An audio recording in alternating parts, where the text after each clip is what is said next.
You are listening to the Bonfires and Castles podcast with Tiffany Apan, the place where fantasy, history, and other worlds collide to take you on a magical journey. Hey guys, and welcome back to the Bonfires and Castles podcast and my hidden library book reviews. Now, we are in the month of May, a month where many in Tudor history circles claim as being, myself included, claim as being Anne Boleyn Month.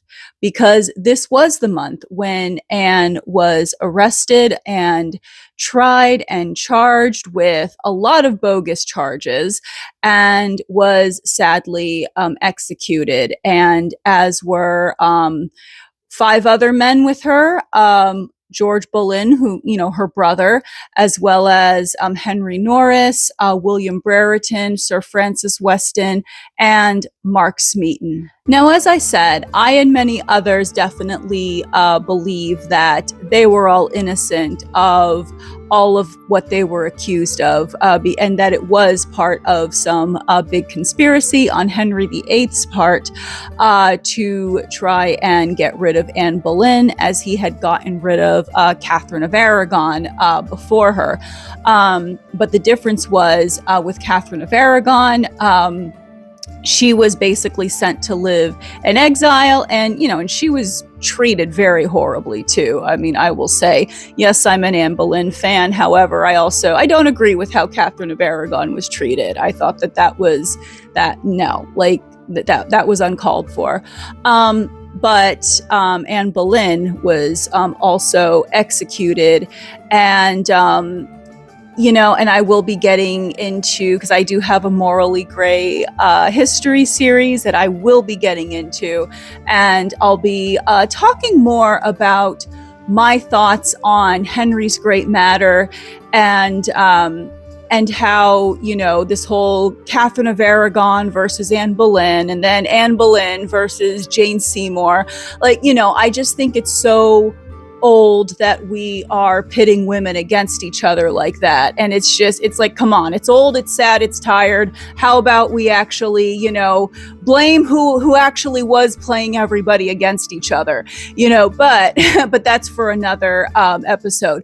But today, what I'm going to be doing is sharing with you some books and reading material on Anne Boleyn, as well as her brother George, that I think are very good introductions to them, and even just overall good resources if you want to learn more about them and their lives. Okay, so one of my favorite sources for Tudor history, and she also does touch a little bit on Plantagenet history as well, is Claire Ridgway. Now, Claire Ridgway is on YouTube, and her YouTube channel is the Anne Boleyn Files, and but she doesn't just cover Anne Boleyn. She also covers pretty much everyone that played an integral role in Tudor history, and like I said, she does kind of veer off into Plantagenet history as well.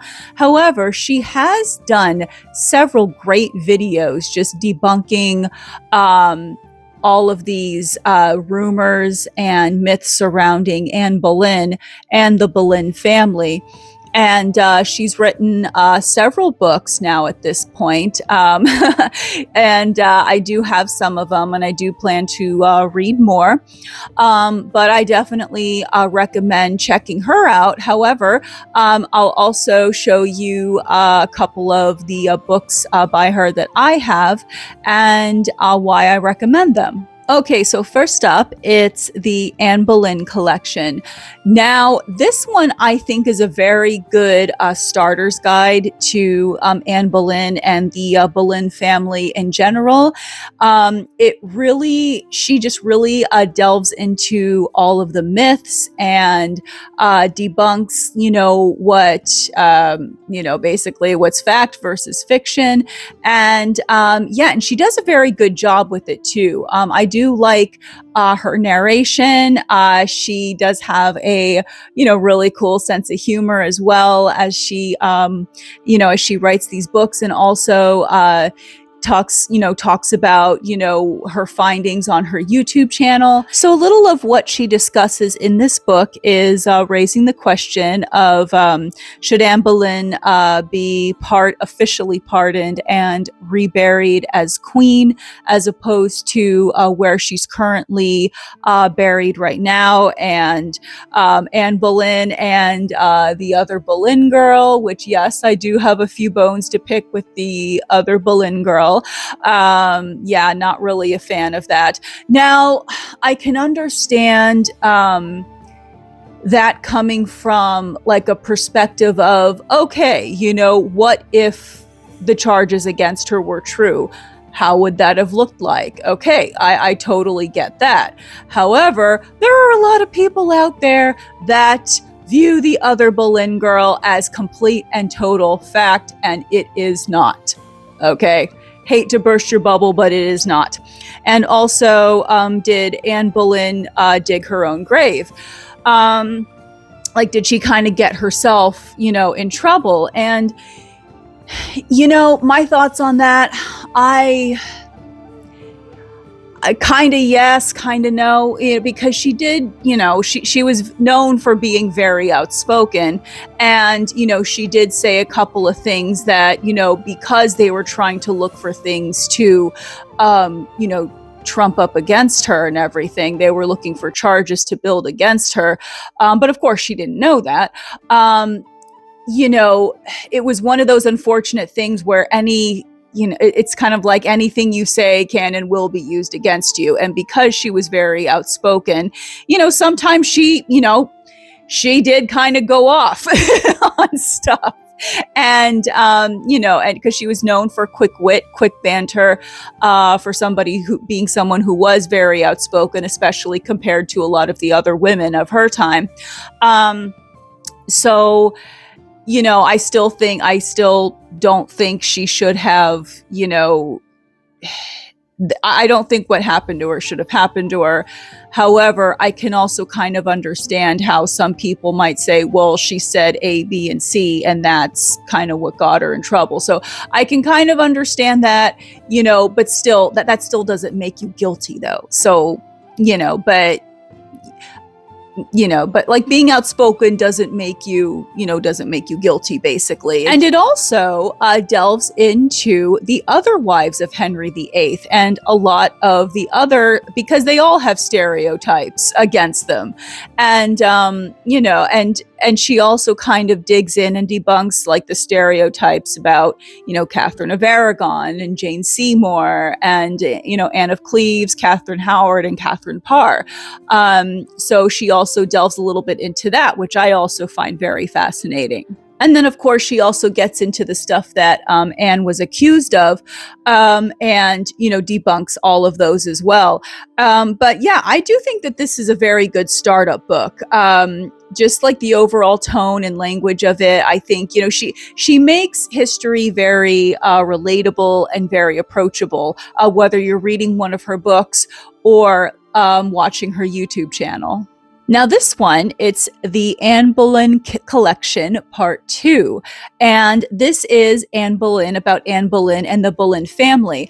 Now, where the first book delves into like the stereotypes and the rumors and debunking all of that, this is a little bit more of the, just the overall life of the Boleyn family. And it reads a little bit more like a history book. It's not like dry or anything like that, but it reads a little bit more like a history book than the first one does.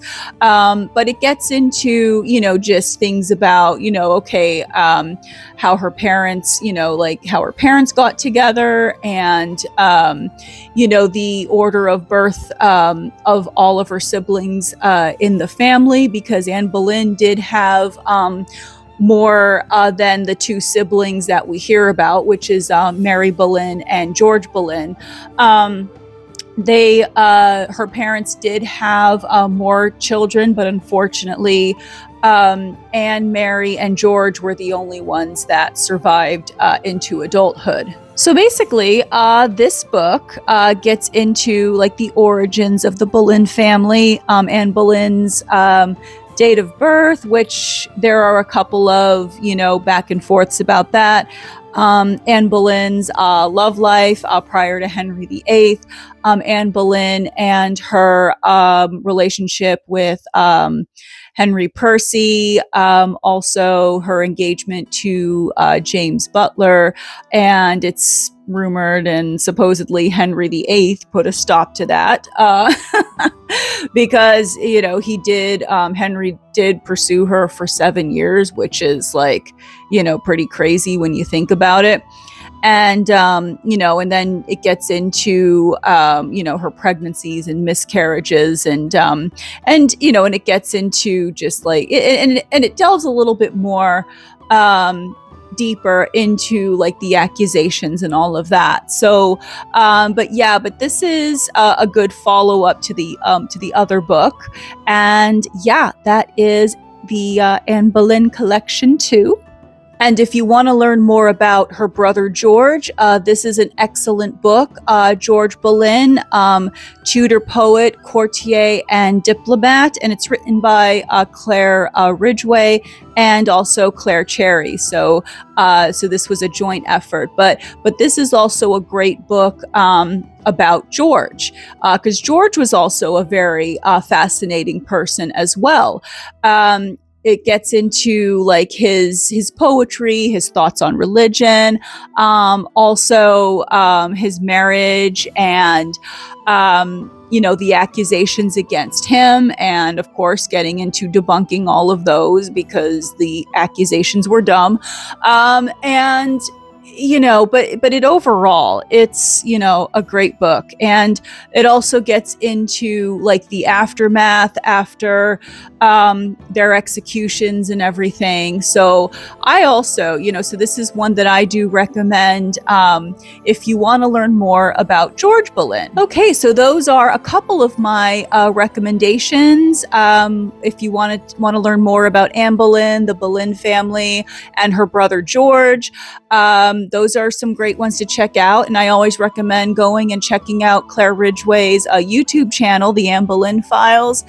And but I would love to hear what are some of your favorite sources about the Boleyns, and or like what or like what are your thoughts on some of the rumors and the accusations against them and everything. But what are some of your favorite sources on the Boleyn family and Anne and her brother George and her sister Mary? Because Mary's kind of, it's like, we know some stuff about her, but she's also a very mysterious figure. So, but I would also, love to learn more about Mary as well. But those are a couple of my, like I said, recommendations on sources on Anne Boleyn and her brother George, and and I hope they rest easy, and and they know that there are those of us that are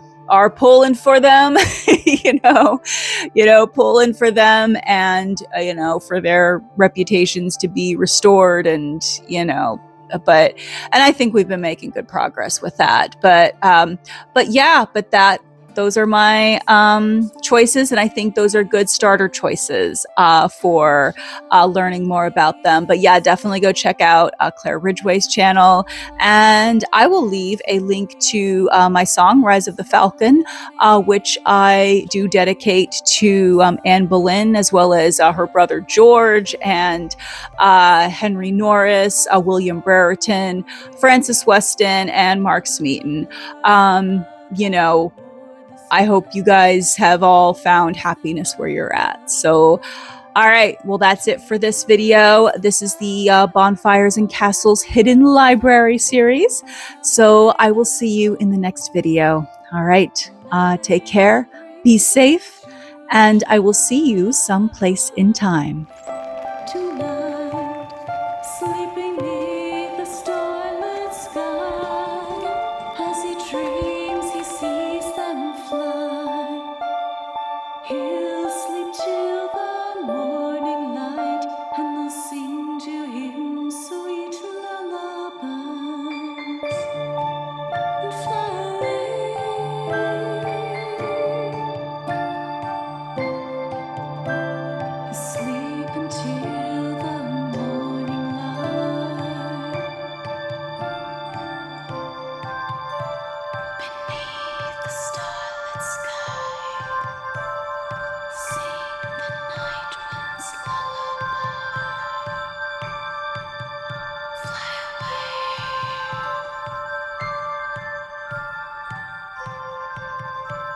Bonfires.